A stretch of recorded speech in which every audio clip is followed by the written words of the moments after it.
The air smelled of blood and sea salt as the banners of the direwolf rose high above the rocky cliffs of Casterly Rock. The storm had broken just before dawn, as if the gods themselves wanted to wash the filth of war off the stone walls. Robb Stark sat atop his grey courser, grey wind prowling just behind him, tense and alert. He didn't speak as his men pushed open the great gates of the Lannister stronghold. No raven had warned the rock. No spies had escaped the quiet, brutal siege at the harbour. Robb had come by sea, unexpected, impossible, and yet here he stood. House Stark had never taken a fortress this far south. But grief and vengeance make men do impossible things. It was Theon's map that made it all happen. Before he was a traitor, he had spoken of secret ways along the coast, whispers of tunnels beneath the rock that led straight into the belly of the fortress. Robb hadn't trusted him, not fully, but when Sir Brynden Tully confirmed the old stories, he took the gamble. And now they were inside. Dead guards lined the halls. The fight hadn't lasted long. Most of the Lannister men were at the front lines in the Riverlands, or stuck guarding King's Landing. The rock was vulnerable, and Tywin, ever the proud lion, had thought no one would dare strike his den. But Robb did. He moved through the stone halls slowly, as if walking through a dream. Tapestries bearing lions were ripped down, their crimson soaked in dirt and blood. His bannermen followed silently. Lord Carstark with grim eyes, the Greatjon still breathing heavy from the fight, and Mage Mormont clutching her axe like she hadn't had enough. "What now?" asked Lord Umber, his voice gruff and cracked. Robb didn't answer at first. He climbed the stairs of the central tower, ignoring the crushed remains of Lannister pride strewn across the floor. At the top stood the Lord Solar, ornate, golden, and empty. "This is where Tywin ruled," Robb said finally, looking out over the sea. "Where he ordered the Red Wedding," his fists clenched, but his voice stayed steady. "He's not here," Carstark muttered. "He's still in the Riverlands." "We'll draw him back," Robb said. "Let him see the wolf ruling the lion's den. Let the realms see it." The news would tear through Westeros like wildfire. A northern king sitting in Casterly Rock. That wasn't just a military victory, it was a message. The Lannisters bled. They could fall. By nightfall, the Stark banners flew above every tower. The treasury had been plundered, gold melted or stolen, jewels packed in crates for Winterfell's rebuild. But Robb didn't care about gold. He wanted justice, and something else, fear. He knew what this meant. The rock wasn't just a home, it was a symbol. As long as the lion's roar echoed from its cliffs, the Lannisters held power. Now the roar was silent, but victory had a strange taste. The halls of Casterly Rock were grand, yes, but cold, empty. Not like Winterfell, not filled with laughter or warmth or the smell of hot bread. Here everything was gilded and sharp, and so were the consequences. 2 days later, a raven arrived. Tywin Lannister's seal. It bore no pleasantries, no demands. Just one line: "You have stolen from me. I will take everything from you." The fire in the great hall of Casterly Rock crackled quietly, but the silence between the lords sitting around Robb Stark was louder than any roar of battle. The letter from Tywin Lannister sat crumpled on the stone table, as if it burned their eyes. It was more than a threat. It was a promise, one that carried the weight of 1,000 men marching. Lord Carstark slammed his goblet down. "He's coming. That snake is already planning our graves." Robb didn't flinch. He stared into the fire, the orange glow dancing across his tired face. "Good, let him come." The Greatjon grinned, always eager for blood. "We'll cut the lion's balls off when he shows his face." But behind the bravado, tension hung thick in the air. They had taken Casterly Rock, yes, but they had overextended. Far from the north, deep in enemy territory, and with fewer men than they started with. The siege had cost them. The sea route had cost them. And now they sat in the heart of a vengeful empire. Worse yet, the Lannisters were already rallying. Ravens had flown the moment the banners were raised. Robb had won a victory no king had ever dreamed of, but in doing so, he had invited a war Westeros had never seen. Sir Brynden Tully spoke next, calm and measured. "Taking the rock has shaken the realm. You've changed the story, Robb, but you've also made yourself the target of every ambitious house still weighing which lion they fear more." Robb nodded. Let them fear. We'll hold the rock. But even as he spoke the words, doubt scratched at the back of his mind. The Northmen were not used to these lands. The sea was foreign to them, the cliffs unforgiving. And the locals? Not a single soul in Lannisport welcomed them. Doors stayed shut, eyes watched in silence. This was lion country and the wolves were trespassers. That night Grey Wind began to pace. Robb knew that meant trouble. The direwolf always sensed it before it came. He stood on the battlements with his cloak whipping in the wind, looking out toward the distant fields. Flames flickered in the dark. Not just one campfire, many, hundreds. The Lannisters had begun to arrive. They came not with gold but with steel. Host after host of bannermen riding under the Red Lion. Kevan Lannister led the first wave, seasoned and vengeful. Behind him, the west had begun to rise, and Tywin was not far behind. The next morning, Master Vyman brought worse news. River Run is under siege again. They struck the moment word of the rock fell. Robb's jaw clenched. He's dividing us. Aye, Karstark growled. He's baiting you, making you choose, defend the rock or save your kin.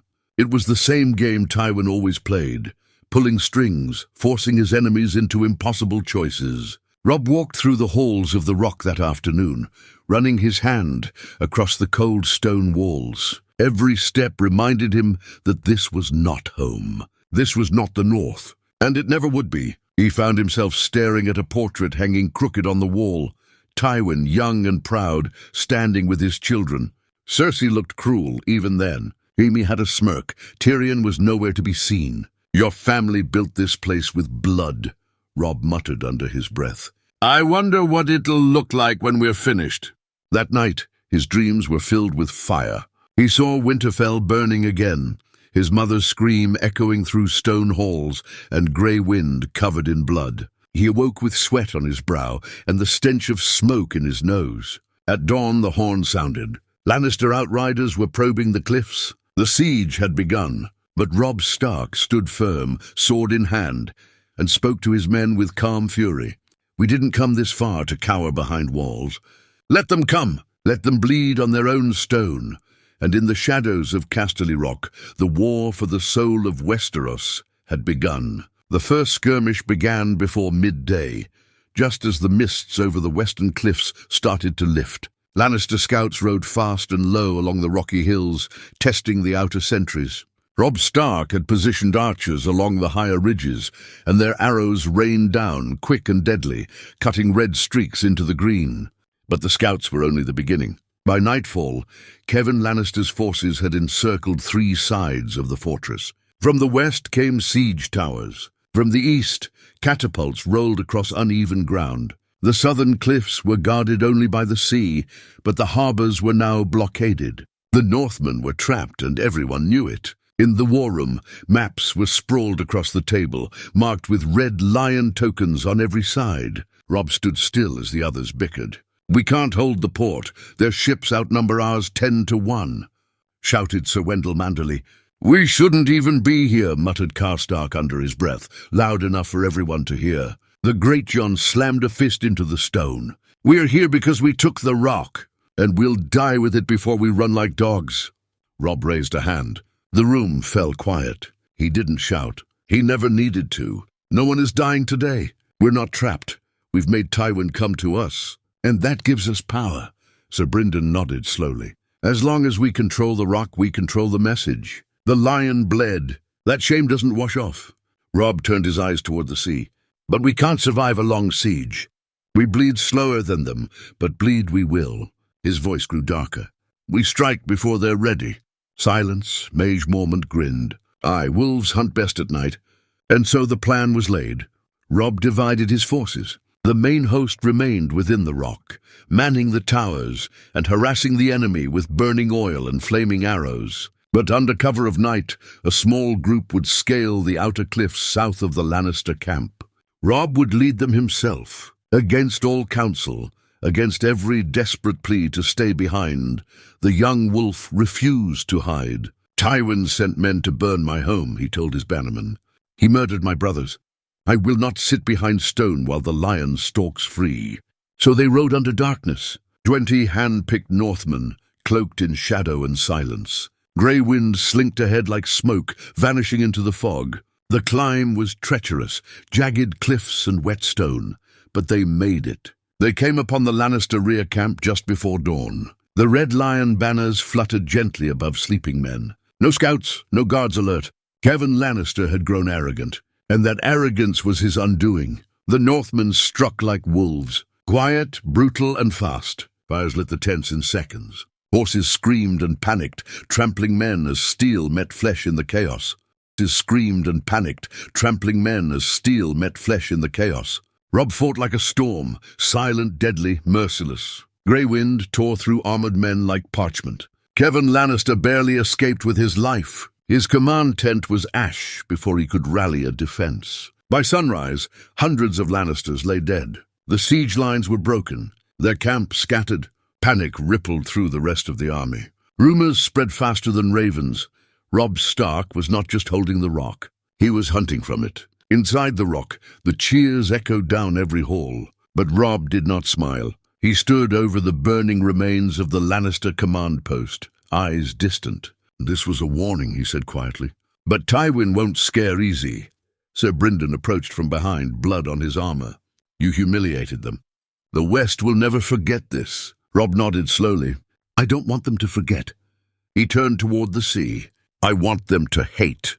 The Raven arrived at midday. Tywin Lannister was 3 days out, marching west with a force nearly twice the size of Robb's, and this time he wasn't sending scouts. He was bringing war. The news hit the war room like a hammer. Even the Great John, always quick to laugh in the face of danger, fell silent. Robb stood by the open window, letting the cold sea breeze whip at his cloak. Below, Lannisport smoked from the still smouldering wreckage of the Lannister rear camp. The scent of victory still lingered in the air, but it was turning sour. Tywin was the storm, and everyone in the room knew it. 3 days, Sir Brynden muttered. "That's all the time we have?" "We could still slip away by sea," Maester Wyman offered cautiously. "You've humiliated them, my lord. No one will forget what you've done here. Even if you retreat, we're not running," Robb said flatly, eyes locked on the horizon. "If we abandon the rock, Tywin wins. He'll retake it and spin the tale that we were never here. A wolf's howl, nothing more. But if he surrounds us," Karstark growled, "he'll strangle the war out of us. You think your name matters to Tywin Lannister? You think he gives a damn about honor or the truth?" "No," Robb said. "I know he doesn't." He turned away from the window, his voice quiet now, but steel hard. "But I'm not trying to make Tywin afraid. I want the realm to see him bleed. To see a lion on his knees." The Lord stared at him. Something had changed in Robb Stark.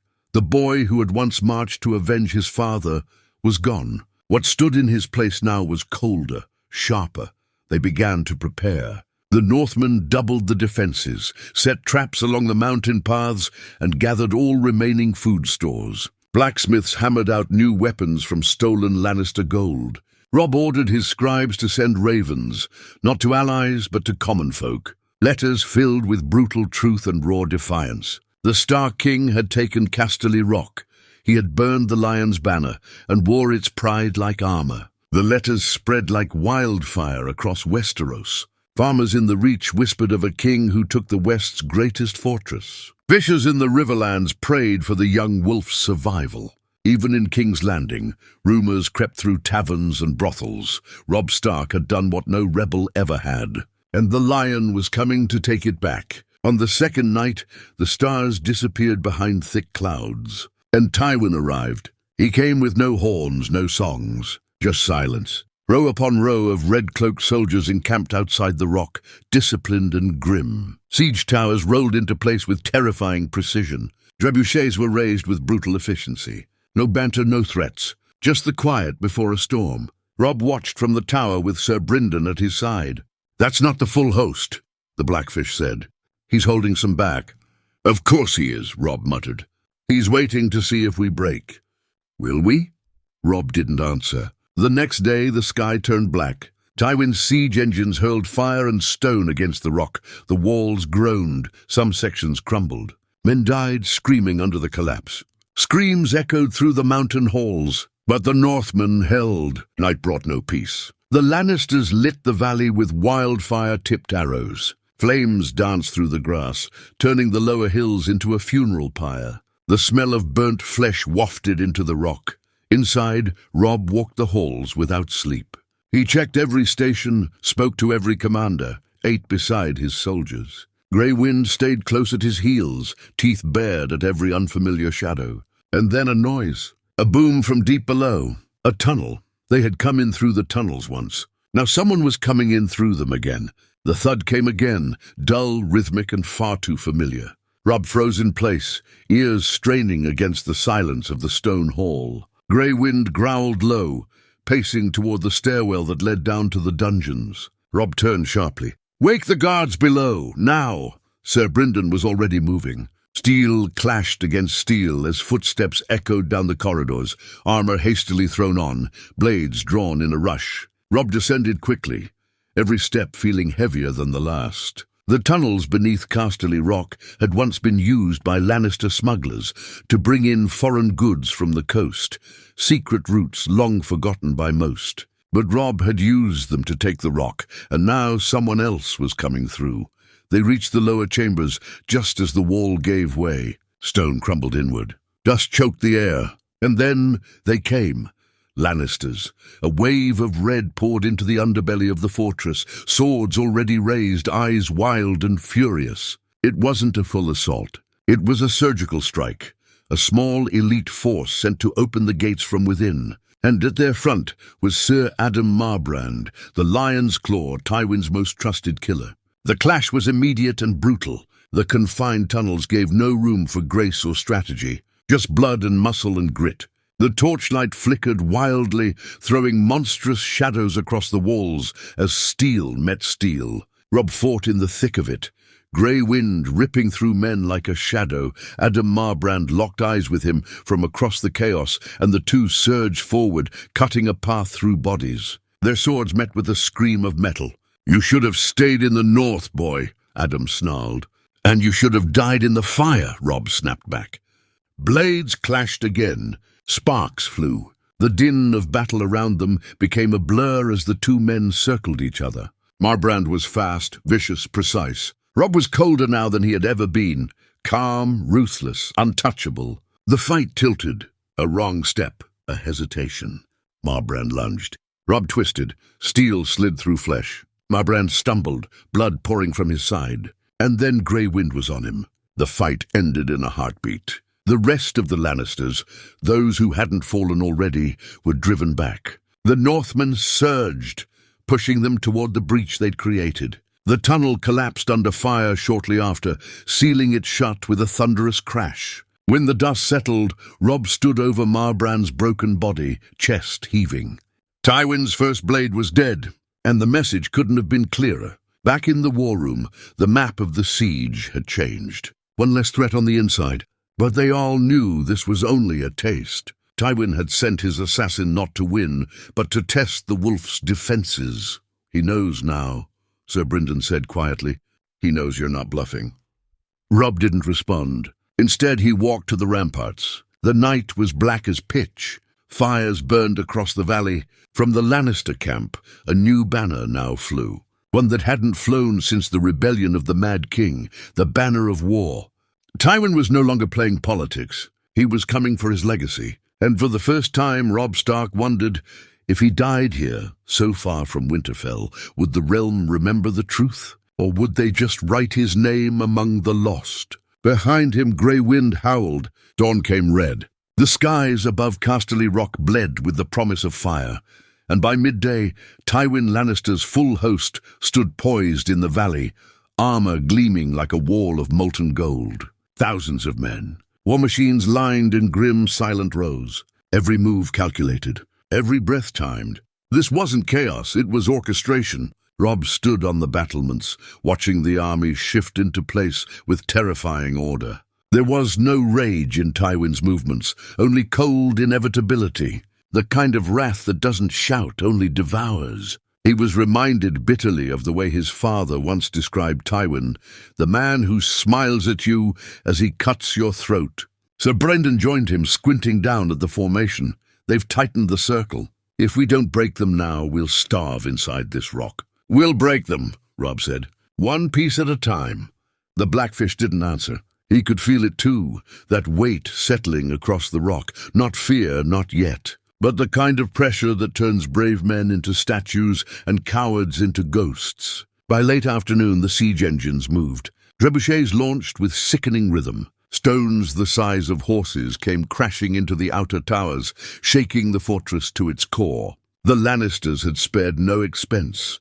This was not a show of force. This was an extermination. One of the towers collapsed just after nightfall. 20 Northmen died in the rubble. Maester Vyman ran out of bandages before the first moon rose. Still, Robb refused to retreat. He moved through the fortress like a soldier, not a king, eating beside the men, sharing their pain, their frustration, their fear. Every man that looked into his eyes saw not a boy, but a wolf ready to die for what he'd won. That night Robb called a private meeting. Only 4 men joined him: Sir Brynden, Great John Umber, Mage Mormont and Carstark, war-hardened, loyal or dangerous or both. "I'm sending a raven," Robb said. "To Dorne." "Or both." "I'm sending a raven," Robb said. "To Dorne." Carstark scoffed. "Dorne? The snakes won't march for a northern king. They've hated the south longer than we have." "I'm not asking them to march," Robb replied. "I'm offering a trade."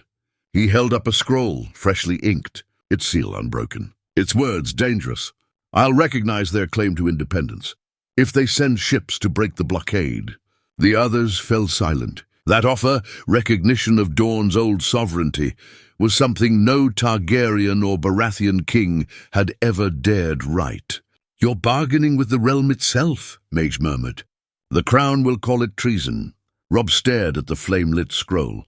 "I'm already a traitor in their eyes. I'd rather be a living one with allies than a dead one with honor." The raven flew before sunrise.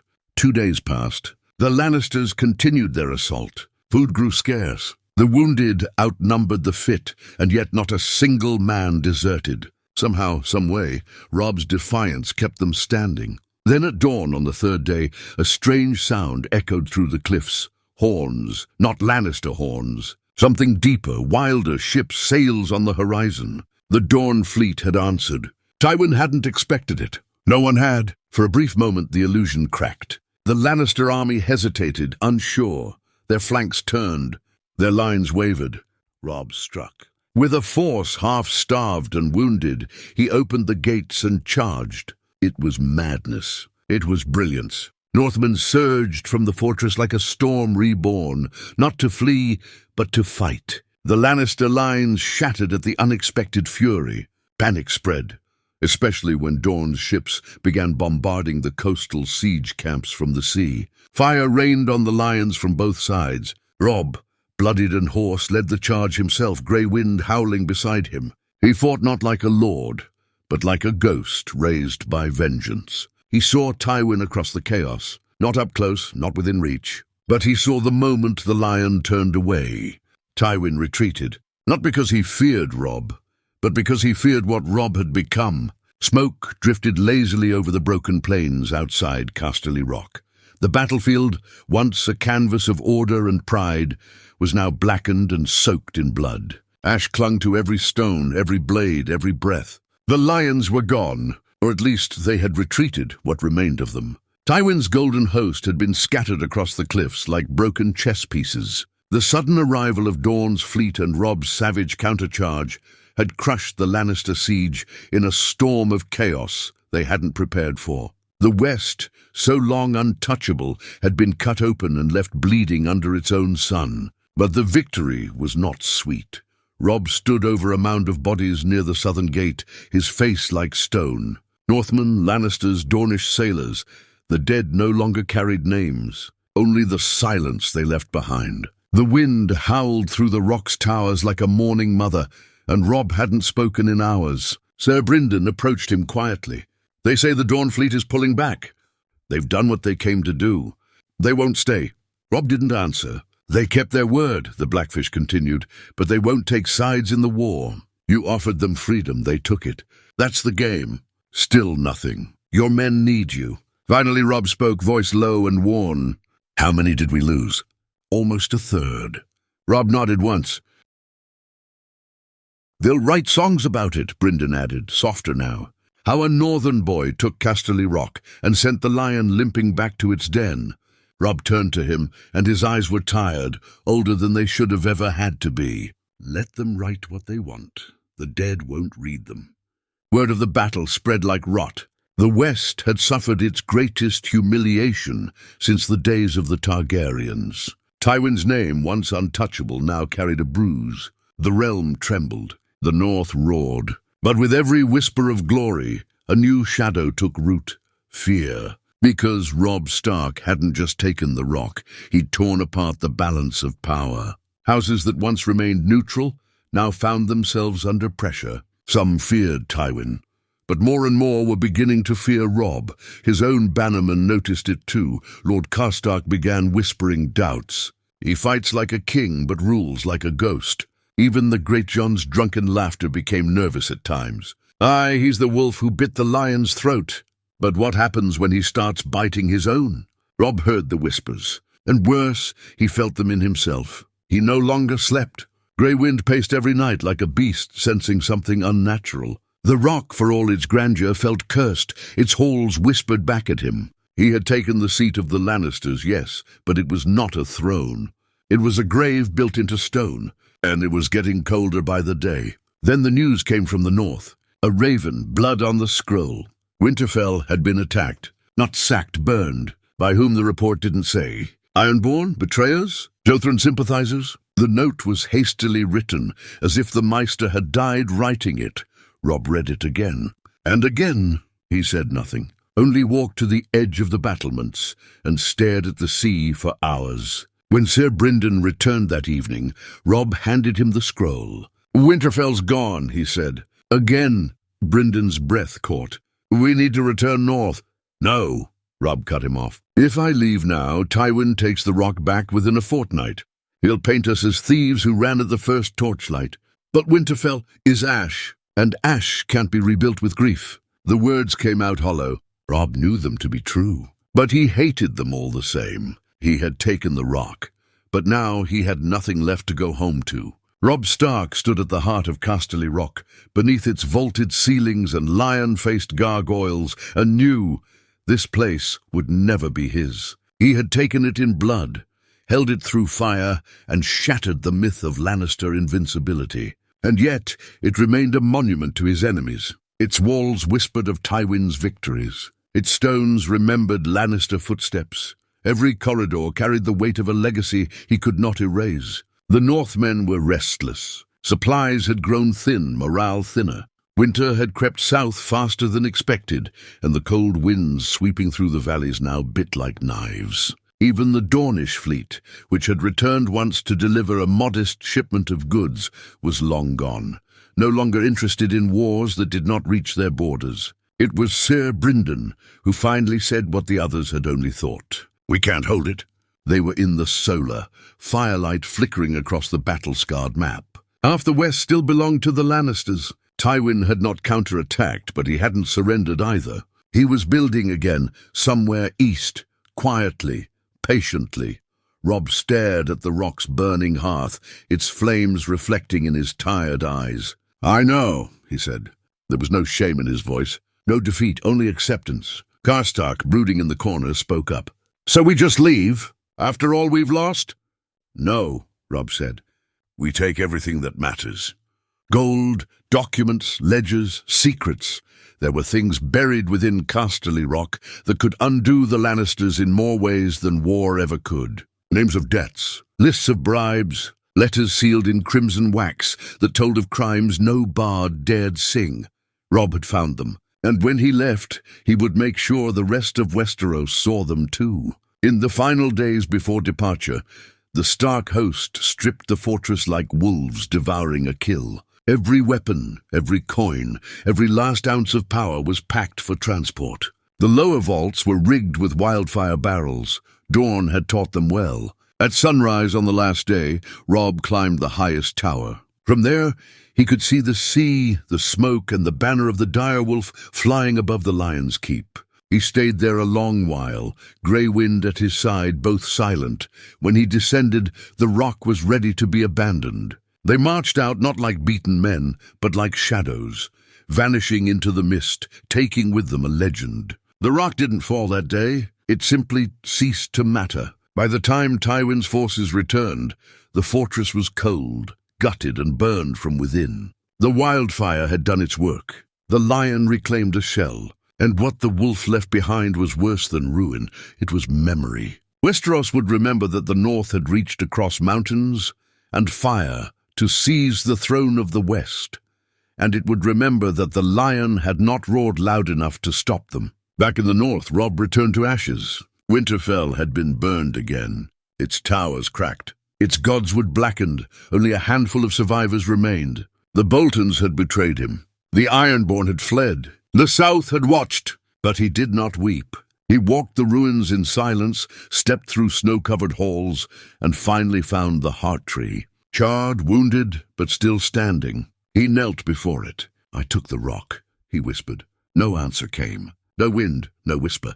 Just stillness. Grey Wind sat beside him, tail flicking lightly, eyes never leaving the tree line.